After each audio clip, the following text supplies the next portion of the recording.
নমস্কার।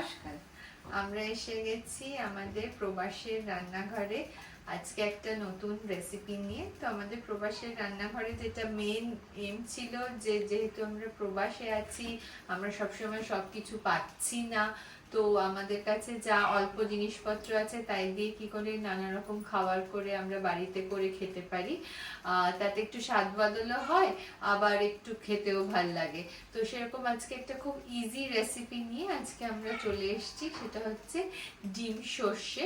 ডিম বেশিরভাগ লোকই খেতে খুব ভালোবাসে, তো সেটাকে রোজকার ডিমের ডালনার মতো না করে একটু অন্যরকম অন্য স্বাদে পরিবেশন করলে সেটা খেতে কেমন হয় সেটাই আজকে আমরা দেখাতে চাই। আমার একটা ছোট্ট কথা আছে, এই প্রসেসটা পুরোপুরি আমার বৌমা পায়েলের মাথা থেকে বুদ্ধি থেকে এসেছে, ওরই এটা মানে প্ল্যান ছিল।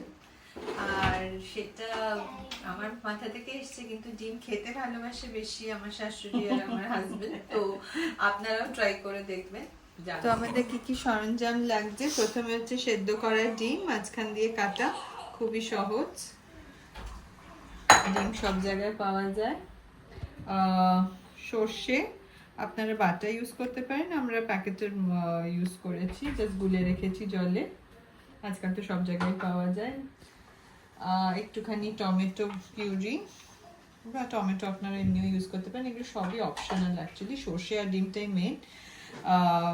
কাঁচা লঙ্কা আর পেঁয়াজ, আর মশলার মধ্যে জাস্ট নুন, হলুদ আর সর্ষের তেল, এই হচ্ছে লিমিটেড জিনিস যা আমাদের দরকার। আমাদের সাথে আমাদের আজকে একটা গেস্ট আছে যে রান্নাঘরে ঢুকতে চাইছে আমাদের রান্না দেখার জন্য। ডিম সেদ্ধর মধ্যে আমরা একটুখানি সর্ষে অ্যাড করে দিচ্ছি অর্ধেকটাই, হ্যাঁ, তারপরে একটুখানি টমেটো পিউরি, সব মিক্স মিক্স মিক্স, খুব একটা কিচ্ছু ডিফিকাল্ট না। একটুখানি পেঁয়াজ, একটা কাঁচা লঙ্কা,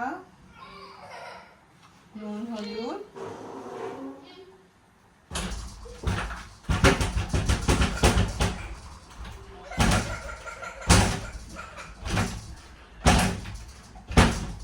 আর সর্ষে,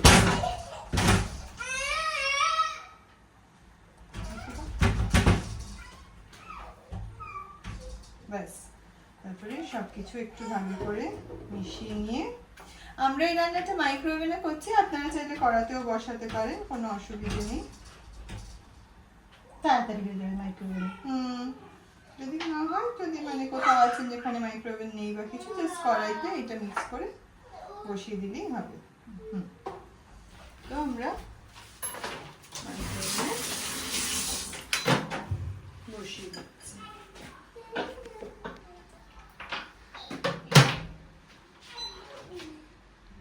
তো আমরা প্রথমে 4 মিনিট দিয়ে নিচ্ছি, যাতে খুব বেশি ড্রাই না হয়ে যায়, একটু কারি থাকে। তো এটা এবার হতে দিচ্ছি।